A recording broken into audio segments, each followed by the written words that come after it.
అందరికీ నమస్కారం అండి. నేను పెద్దపల్లి శ్రావణ్. నాపై కొన్ని కేసులు నమోదైన విషయం అందరికీ తెలిసిందే. నన్ను అరెస్ట్ కూడా చేయడం జరిగింది. ఆ సంఘటనలో నేను జైలుకి వెళ్ళడం జరిగింది అండ్ 3 డేస్ రిమాండ్ చేయడం జరిగింది నన్ను. దాని తర్వాత బెయిల్ మీద బయటకొచ్చాను. ఈ సంఘటనలు నాకు చాలా వ్యక్తిగతంగా కలవరపరిచాయి. ఈరోజు నేను ఈ వీడియో చేసి మీ ముందుకు ఎందుకు వస్తున్నాను అంటే, నా వ్యక్తిగత అనుభవాన్ని మరియు ప్రజలకు లీగల్ అవగాహన కల్పించడానికి మాత్రమే. ముఖ్యంగా చెప్పాలంటే, నా కేసులు ప్రస్తుతం కోర్టులో పెండింగ్లో ఉన్నాయి. నేను ఎవరిని ఆరోపించడం లేదు. కోర్టు ప్రక్రియపై నాకు పూర్తి అవగాహన అండ్ నమ్మకం ఉంది. ఆర్సీఆర్ ఫైల్ చేసిన తర్వాత జరిగిన సంఘటనల గురించి మాట్లాడితే, నేను ఆర్సీఆర్ ఫైల్ చేయడం జరిగింది. Restitution of conjugal rights file చేశాను. ఆ తర్వాత కొన్ని రోజులకే నా మీద ఎఫ్ఐఆర్ నమోదైంది. యాక్చువల్గా ఎఫ్ఐఆర్ అనేది ఆర్సీఆర్ తర్వాత నమోదు చేసినప్పుడు అరెస్ట్ చేయడానికి లేదు. బట్ ఎఫ్ఐఆర్ ప్రకారం నన్ను అరెస్ట్ చేయడం జరిగింది. నేను 3 రోజులు జ్యుడిషియల్ కస్టడీలో ఉన్నాను. తర్వాత కోర్టు ద్వారా బెయిల్ పొందాను. 3 రోజుల తర్వాత బెయిల్ తీసుకుని బయటికి రావడం జరిగింది. ఆ సమయంలో నాకు చాలా మానసిక ఒత్తిడి, ఆందోళన జరిగింది. కానీ నేను చట్టాన్ని నమ్మి ముందుకు వెళ్ళాలని మాత్రమే నిర్ణయించుకున్నాను.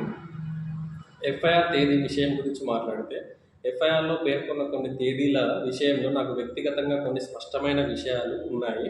ఆ రోజు నేను ఎక్కడ ఉన్నానో అనే వివరాలు, ఎఫ్ఐఆర్ నమోదైన రోజు ఎఫ్ఐఆర్ నమోదైన దాంట్లో ఉన్న విషయాలు, ఆ రోజు నేను ఎక్కడ ఉన్నా అన్న విషయాలు నాకు పూర్తిగా అవగాహన ఉన్నాయి. సంబంధిత ఆధారాలు కూడా నా దగ్గర ఉన్నాయి.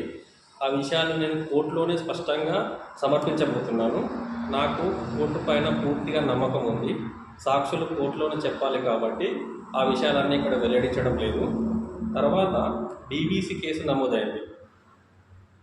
మరో లీగల్ ప్రక్రియలో భాగంగా నా పైన డీవీసీ కేసు నమోదు కావడం జరిగింది. ఆ సమయంలో నేను కేసుకు సంబంధించిన కొన్ని వివరాలను పరిశీలించడం జరిగింది. నాకు ఒక స్పష్టమైన విషయం తెలుసుకోవాలనిపించి కేసుల నమోదు తేదీల క్రమంలో కొన్ని ఎంక్వైరీస్ చేయడం జరిగింది.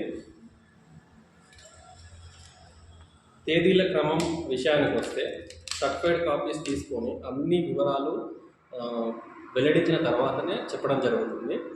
నా ఆర్సీఆర్ పిటిషన్ తేదీతో పోలిస్తే సంబంధిత డీవీసీ కేసు నమోదు తేదీ క్రమంలో కొన్ని అసమ్మతులు కనిపించాయి. జరిగిన సంఘటనల ప్రకారం ఒక విధంగా ఉంటే, రికార్డుల్లో ప్రతిబింబించిన తేదీల ప్రకారం వేరే విధంగా కనిపించడం వల్ల నాకు స్పష్టత అవసరం అనిపించింది. నేను ఎక్కడ ఆరోపణ చేయలేదు, కేవలం స్పష్టత కోసం మాత్రమే అడిగాను. యాక్చువల్గా ముందు ఆర్సీఆర్ ఫైల్ అయింది. ఆర్సీఆర్ ఫైల్ అయిన తర్వాత నా పైన ఎఫ్ఐఆర్ నమోదైంది. ఎఫ్ఐఆర్ నమోదైన కొన్ని రోజులకి నన్ను అరెస్ట్ చేయడం జరిగింది అండ్ నేను బెయిల్ తీసుకొని రావడం జరిగింది. ఆ తర్వాత డీవీసీ కేసు ఫైల్ అయింది. ఈ క్రమాన్ని పరిశీలిస్తే, మొదట ఆర్సీఆర్ ఫైల్ చేయడం జరిగింది, తర్వాత ఎఫ్ఐఆర్ ఫైల్ చేయడం జరిగింది, నేను ఆర్సీఆర్ ఫైల్ చేయడం జరిగింది, నాపై ఎఫ్ఐఆర్ ఫైల్ చేయడం జరిగింది. దాని తర్వాత నేను రిమాండ్ చేయడం జరిగింది. నన్ను 3 రోజుల తర్వాత బెయిల్ తీసుకొని రావడం జరిగింది.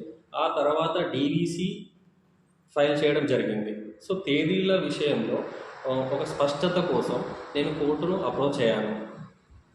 అప్పుడు నేను తీసుకున్న చర్యలు, వెంటనే సర్టిఫైడ్ కాపీస్ సేకరించాను, సంబంధిత రిజిస్టర్ వివరాలను పరిశీలించాను, ఆర్టీఐ దాఖలు చేశాను, అధికారిక రిప్రజెంటేషన్ ఇచ్చాను. నా ఉద్దేశం ఎవరిని తప్పుపట్టడం కాదు, కేవలం నమోదు తేదీల క్రమం ఎలా నిర్ణయించబడిందో తెలుసుకోవడం మాత్రమే. ప్రస్తుతం ఆ విషయం సంబంధిత అధికారుల పరిశీలనలో మాత్రమే ఉన్నది. సో అప్పుడు నేను గమనించిన విషయం వచ్చేసి, తేదీలలో మార్పులు జరగడం. నేను ఆ సంబంధిత అధికారికి కంప్లైంట్ చేయడం జరిగింది. తేదీలలో మార్పులు ఈ విధంగా జరిగాయి. ఆర్సీఆర్ ఫైల్ చేశాను, తర్వాత ఎఫ్ఐఆర్ నమోదైంది, ఆ తర్వాత నన్ను రిమాండ్ చేసి బెయిల్ పైన రావడం జరిగింది. తర్వాత డీవీసీ ఫైల్ చేయడం జరిగింది. నాకు ఎగనెస్ట్గా డీవీసీ ఫైల్ చేయడం జరిగింది. డీవీసీ తేదీలో మార్పులు జరిగాయని విషయం గమనించి ఆర్టీఐ ఫైల్ చేశాను, సర్టిఫైడ్ కాపీ సేకరించాను, సంబంధిత రిజిస్టర్ వివరాలు కూడా పరిశీలించాను. ప్రజలకు ఒక ముఖ్యమైన అవగాహన కోసం మాత్రమే ఈ వీడియో తీస్తున్నాను, చదువుతాను చూడండి. చాలామందికి తెలియని విషయం ఏంటంటే, కేసు ఎప్పుడు ఫైల్ అయింది, ఏ తేదీన నమోదైంది, సిఐఎస్ పోర్టల్లో ఎంట్రీ ఏ విధంగా ఉంది, ఈ విషయాలన్నీ నేను ఆర్టీఐ ద్వారా అండ్ సర్టిఫైడ్ కాపీస్ ద్వారా సేకరించడం జరిగింది. ఇవి మనం వెరిఫై చేయవచ్చు. మీకు ఎప్పుడైనా తేదీల క్రమం విషయంలో సందేహం కలిగితే సర్టిఫైడ్ కాపీ తీసుకోండి, ఆర్టీఐ దాఖలు వేయండి. ఆర్టీఐ ఏ విధంగా దాఖలు చేయాలనే విషయం నేను ముందు ఇంకా వీడియోస్లో చెప్తాను. లీగల్ అడ్వైస్ తీసుకోండి. అది మీ హక్కు. తప్పకుండా మీరు విషయాలన్నీ తెలుసుకునే అధికారం, రైట్ అంటే ఆ బాధ్యత మీకుంది. నా భావన వచ్చేసి నన్ను అరెస్ట్ చేసిన తర్వాత జరిగిన పరిణామాలు మరియు డీవీసీ కేసు తేదీల క్రమం మధ్య స్పష్టత లేదు. స్పష్టత అవసరం అనిపించిన వల్లనే నేను చర్యలు తీసుకున్నాను. నేను ఎక్కడా ఎవరిని ఉద్దేశపూర్వకంగా ఆరోపణ చేయడం లేదు. నేను న్యాయస్థానాన్ని గౌరవిస్తున్నాను. చట్టం తన పని చేస్తుందని నమ్ముతున్నాను. ఒక ముఖ్యమైన స్పష్టత, ఈ వీడియోలో నేను ఎలాంటి డాక్యుమెంట్లు చూపించడం లేదు. కేసుల నెంబర్లు చెప్పడం లేదు. ఎవరిని వ్యక్తిగతంగా ప్రస్తావించడం లేదు. నా ఉద్దేశం కేవలం ప్రజలకు అవగాహన కల్పించడం మాత్రమే. మీరు గుర్తుంచుకోవాల్సిన విషయం, ఎమోషనల్గా స్పందించడం కంటే లీగల్గా స్పందించడం మంచిదన్న విషయం తెలుసుకున్నాను. సాక్ష్యాలను సేకరించండి, చట్టపరంగా రిప్రజెంటేషన్ ఇవ్వండి, కోర్టులోనే న్యాయం కోరండి. నా అనుభవం నాకు ఒక విషయం నేర్పింది. సర్టిఫైడ్ కాపీస్ అండ్ ఆర్టీఐ అనేది చాలా శక్తివంతమైన సాధనం. తేదీల క్రమం వెరిఫై చేసుకునే అవసరం చాలా ఉంది. నా కేసులు కోర్టులో పెండింగ్లో ఉన్నాయి. నేను కోర్టు తీర్పును గౌరవిస్తాను కాబట్టి న్యాయం జరుగుతుందని నమ్ముతున్నాను. ఈ వీడియో కేవలం అవగాహన కోసం మాత్రమే చేస్తున్నాను. ధన్యవాదాలు. ఈ వీడియో చూస్తూ మీరు గమనించవచ్చు, నేను చాలా భాగం పేపర్లో లేదా ల్యాప్టాప్లో చూస్తూ మాత్రమే విషయాలను చదివాను.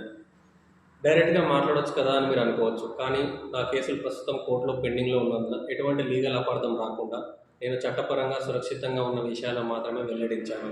ఏదైనా మాట తప్పుగా అర్థం కాకుండా, ఎవరిని అనవసరంగా బాధ పెట్టకుండా, కోర్టు ప్రక్రియను గౌరవిస్తూ మాట్లాడాలనే ఉద్దేశంతో నేను పేపర్ చూస్తూ వీడియో చేశాను, లేదంటే ల్యాప్టాప్లో చూస్తూ వీడియో చేస్తున్నాను.